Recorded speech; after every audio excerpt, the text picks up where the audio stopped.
Dan, this time of year, we've gone through the 4th already.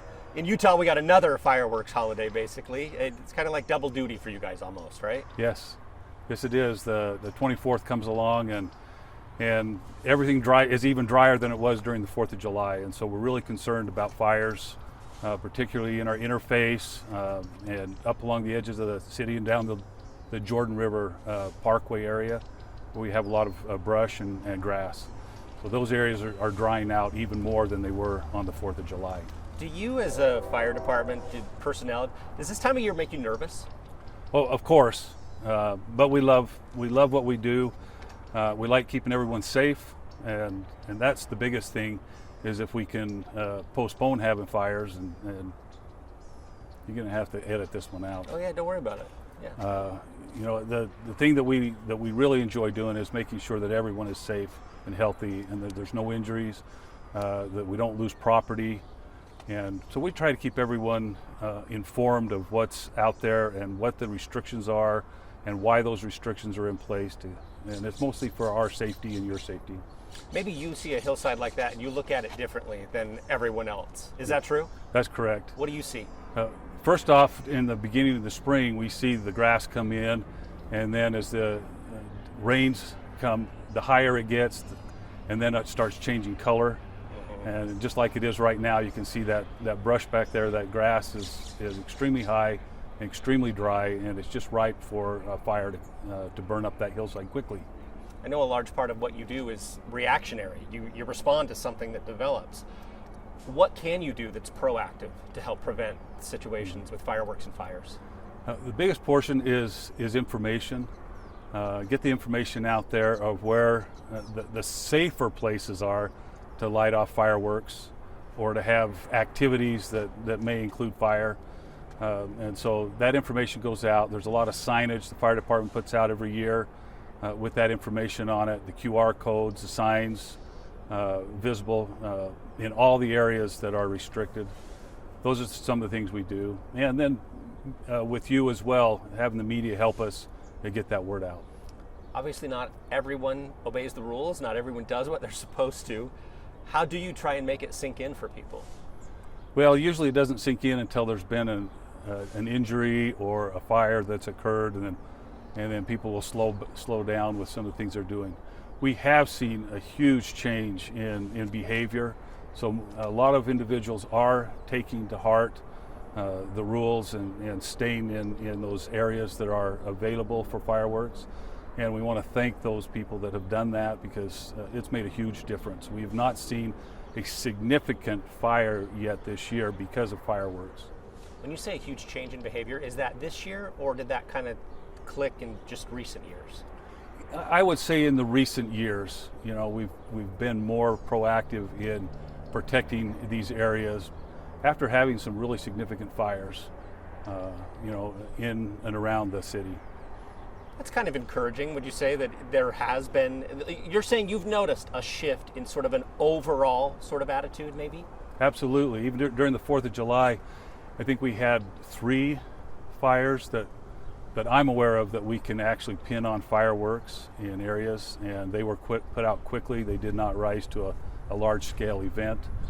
And individuals are just watching out. They're being careful in their own neighborhoods. We still see the fireworks go off in areas that they shouldn't, but we have seen a decrease in that, yes.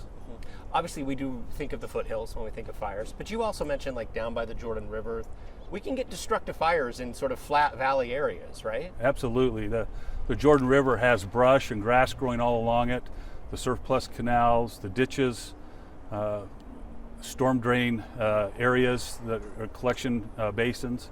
They all have dry grass in them, and they all lean up to neighborhoods and along the freeways. The I-80 has a large amount of grass that runs along the sides of it on the hills, and those kind of areas, we see fires in those over the years. The fire this morning, you told me it was not fireworks related. That's still a good indication of how dry it is, right? Things can burn easily. Yes, that's correct.